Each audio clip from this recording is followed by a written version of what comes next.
પ્રકરણ નંબર 14 આંકડાશાસ્ત્ર। તો ધોરણ 10 ની અંદર આપણે આંકડાશાસ્ત્ર એટલે કે જે સ્ટેટિસ્ટિક છે એનો અભ્યાસ કરવાનો છે। તો ધોરણ 9 ની અંદર પણ આપણે જે અવર્ગીકૃત માહિતી છે એને માટે મધ્યક, મધ્યસ્થ અને બહુલક એવા દાખલા આપણે ગણેલા છે। તો એ જ દાખલા આપણે ધોરણ 10 ની અંદર આગળ ગણવાના છે, પણ હવે અહીંયા આપણે વર્ગીકૃત માહિતી માટે આ વસ્તુ જોવાની છે।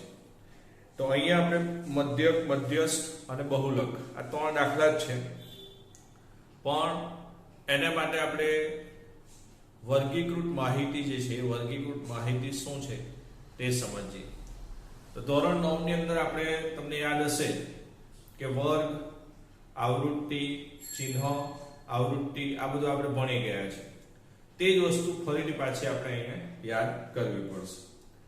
ત્યાર પછી તમે જ્યારે 11મા માં અભ્યાસ કરશો ત્યારે એક કોમર્સ ની અંદર સ્ટેટિસ્ટિક નો એક આખો અલગ વિષય આવે છે, અને સાયન્સમાં પણ તમે અભ્યાસ કરો તો સ્પેશિયલ મેથ્સ સાથે તમે અભ્યાસ આગળ ચાલુ રાખો કોલેજમાં ને 11-12માં, તો એમાં પણ સ્ટેટિસ્ટિક નો એક વિષય એટલે કે આ સબ્જેક્ટ આવે છે।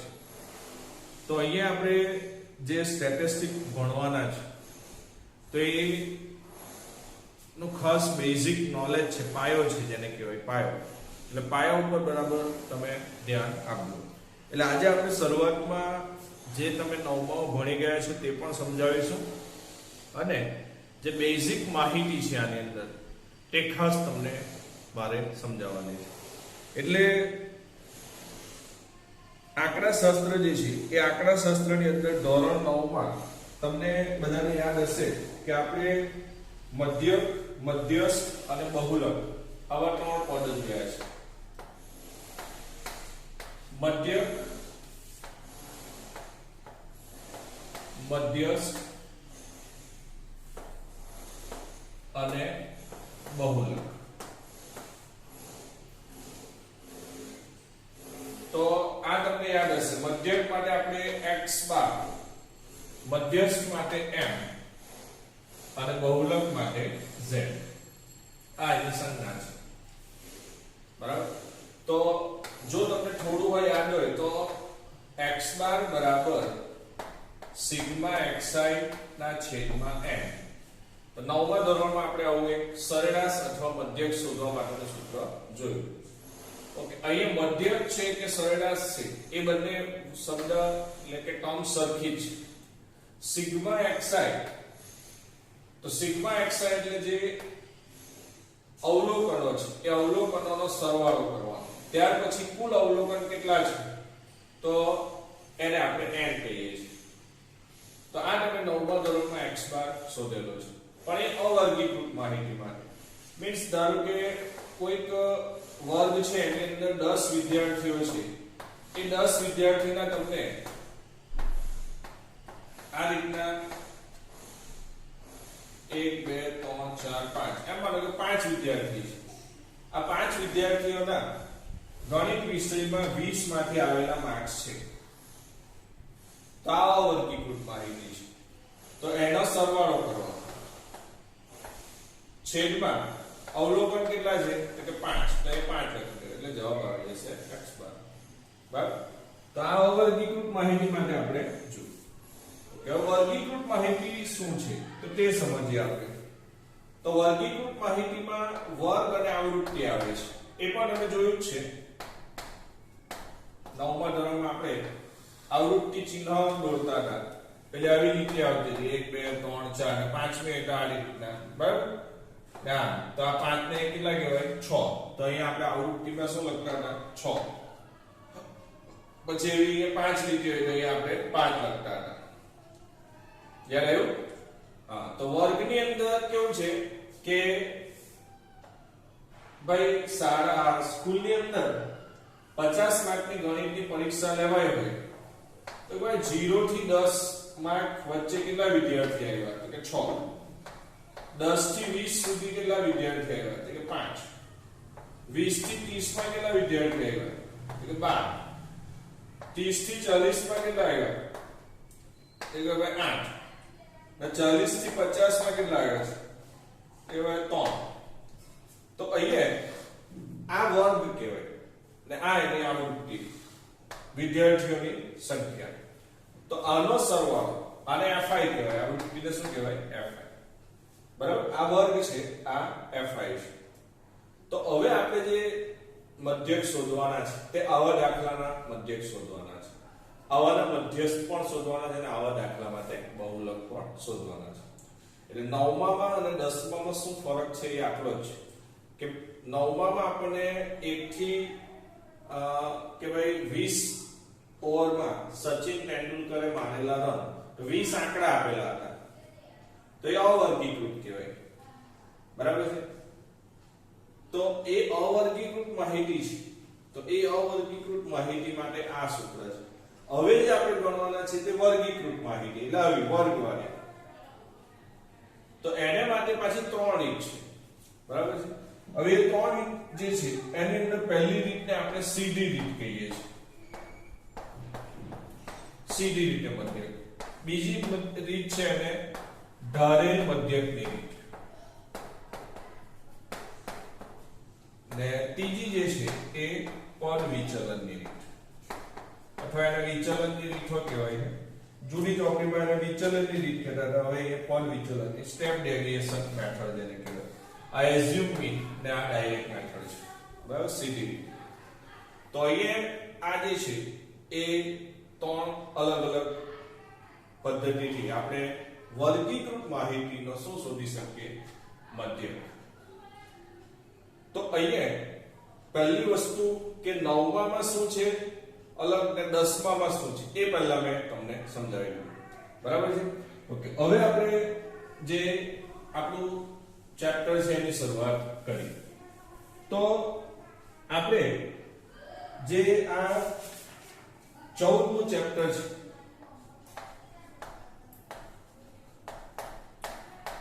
આંકડા શાસ્ત્ર એ આંકડા શાસ્ત્રની અંદર તમારે આવી વર્ગીકૃત માહિતી માટે મધ્યસ્થ શોધવા માટે આ 3 રીતના સૂત્રો અને એના દાખલા આપેલા છે તો આ મધ્યક શોધવાનું છે પણ તે પહેલા આપણે વર્ગ લંબાઈ મધ્યક કિંમત આ બધું શું છે તે સમજીએ પછી આ રીત પર જઈએ બરાબર તો આ મેં અહીંયા લખેલું છે જો આ જે મેં લખ્યું છે એની અંદર તમને આ કેટલા વર્ગ દેખાય 5 1 2 3 4 5 તો પહેલો વર્ગ જે છે એ વર્ગના પ્રકાર છે તો 0 થી 10 10 થી 20 20 થી 30 ઓકે 0 થી 10 પાછો એક 10 અહીંયા આવે છે 10 થી 20 એ જ 20 પાછો અહીંયા આવે છે 20 થી 30 તો આને સતત વર્ગ કહેવાય શું કહેવાય સતત તો આ સતત વર્ગ છે હવે બીજા અસતત વર્ગ પણ આવશે એ આવા આવશે જો 0 થી 9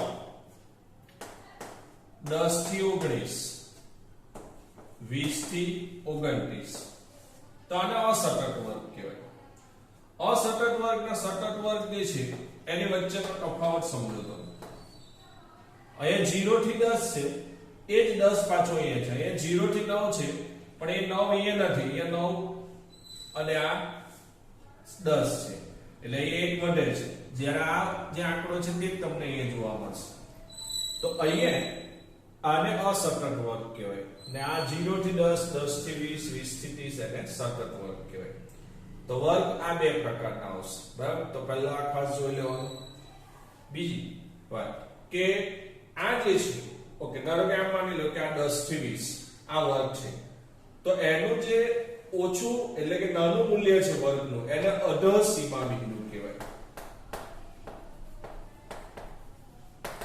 તો આનું અધઃ સીમા બિંદુ કેટલું છે 10 અને આને ઉર્ધ્વ સીમા બિંદુ કહેવાય તો આનું ઉર્ધ્વ સીમા બિંદુ કેટલું છે 20 હવે આ વર્ગ માટે તમને પૂછે કે આનું અધઃ સીમા બિંદુ કેટલું છે તો 20 ને ઉર્ધ્વ સીમા બિંદુ 30 જેવું આમાં થશે નહીં ઓકે જો આની અંદર શું છે તો આ 0 થી 9 તો આને અધઃ સીમા કહેવાય અધર સીમા 0 અને ઉર્ધ્વ સીમા 9. જો શબ્દમાં થોડો ફરક છે. આ અધર સીમા બિંદુ છે ને આ અધર સીમા છે અસતત વર્ગમાં. આ અધર સીમા, આ ઉર્ધ્વ સીમા. હવે તમારે જો આમાં ઉર્ધ્વ સીમા બિંદુ શોધવું હોય તો ઉર્ધ્વ સીમા બિંદુ એ અહીંયા 10 ને આ 10, તો એ બંને સરખા હતા એટલે આનું ઉર્ધ્વ સીમા બિંદુ 10 કહેવાય અને આ વર્ગનું અધર સીમા બિંદુ 10 કહેવાય. જ્યારે અહીંયા ઉર્ધ્વ સીમા બિંદુ જે છે એ 9 અને 10 ની વચ્ચે લેવાનું.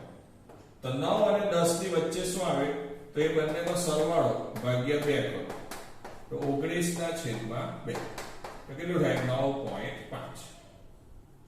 તો 0.5 આમાં વધારવાનું. તો 9 અને 10 માં શું આવે 9.5. તો આની અંદર આનું ઉર્ધ્વ સીમા બિંદુ કેટલું કહેવાય 9.5 કહેવાય. અને અહીંયા પણ આનું અધર સીમા બિંદુ હોય કેટલું કહેવાય 9.5 કહેવાય. ઓકે, ખ્યાલ આવી ગયો? તો આ બેઝિક વસ્તુ છે. હવે આનું ઉર્ધ્વ સીમા કે ઉર્ધ્વ સીમા તો 19 કહેવાય. ને ઉર્ધ્વ સીમા બિંદુ કે તો આમાં 0.5 ઉમેરવાનું તો 19.5 કહેવાય. અહીંયા અધર સીમા કે તો 20 તો અધર સીમા બિંદુ આમાંથી 0.5 બાદ કરવાનો એટલે આ જ પાછો અહીંયા આવી જાય. આનું ઉર્ધ્વ સીમા કે તો 29, ઉર્ધ્વ સીમા બિંદુ કે તો 29.5. ઓકે, આ એક જનરલ બધું સામાન્ય વસ્તુ છે જે આપણે ખાસ આમાં સમજવાની છે. કારણ કે એના વગર તો પછી આપણે અધર શરૂઆત કરી લઈએ અને પછી તમને દાખલામાં ખ્યાલ નહીં આવે એવું નહીં થવું જોઈએ. સતત અસતત આ બધી વસ્તુનો અર્થ તમને ખબર હોવો જોઈએ. ઓકે, ચાલો હવે વર્ગ છે. દાખલા તરીકે 10 થી 20, 20 થી 30.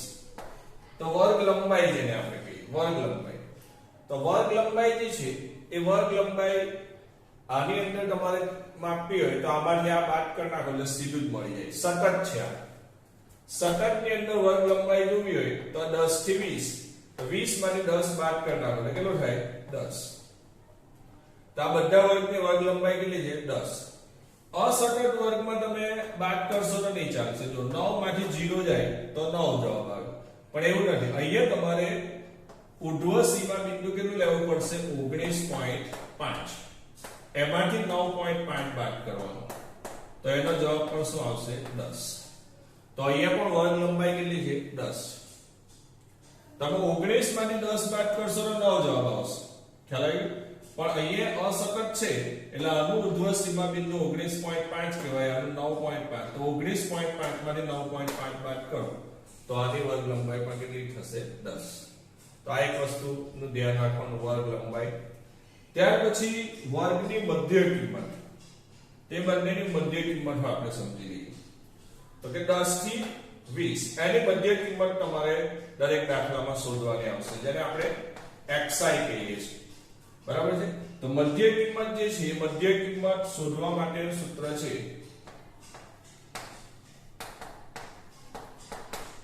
અધર સીમા બિંદુ પ્લસ ઉર્ધ્વ સીમા બિંદુ 10 + 20 ભાગ્યા 2. તો 30 ભાગ્યા 2 તો કેટલું થશે 15. તો આ એની મધ્ય કિંમત કહેવાય. એટલે આ વર્ગ માટે આપણે શોધવી હોય મધ્ય કિંમત તો પછી આ બંનેનો સરવાળો 19.5 અને 9.5. બરાબર છે? તો 19.5 અને 9.5 તો 5 ને 5 10 નો 16. 1 છેદમાં 5 ને 5 10 નો 16 વધી 9 ને 9 18 ને 19. તો આ કેટલો થશે 29. 29 ના છેદમાં 2. પોઈન્ટ કાઢી નાખીએ તો 29.0 છે. તો 14 નું 28 ને 1 વધ્યો એટલે 0.5. તો આની મધ્ય કિંમત કેટલી આવશે 14.5 આવશે. તો અહીંયા તમારે આ પ્રમાણે મધ્ય કિંમત શોધવાની. એટલે મધ્ય કિંમત શોધતી વખતે પણ તમારે બરાબર ધ્યાન રાખવાનું. બરાબર છે? તો મધ્ય કિંમત એટલે અધર સીમા બિંદુ પ્લસ ઉર્ધ્વ સીમા બિંદુ છેદમાં 2. તો આ રીતના તમે મધ્ય કિંમત ગણી શકો.